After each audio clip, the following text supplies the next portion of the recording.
Hello everyone, how are you doing? This is MD Tech here with another quick tutorial. In today's tutorial, I'm going to show you guys how to delete your YouTube channel permanently. So this is different from deleting your Google account. So just keep that in mind. This is just going to delete a YouTube channel.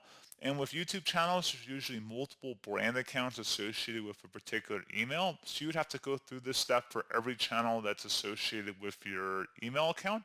So this should hopefully be a pretty straightforward process here, guys. And without further ado, let's go ahead and jump right into it. So all you have to do is select your user icon in the top right corner. And when you're signing into YouTube, go ahead and select that.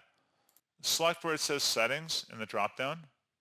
You want to select under your channel where it says view advanced settings. You want to select the delete channel button, and that will go ahead and actually delete your YouTube channel permanently. And like I said, it will not close your Google account.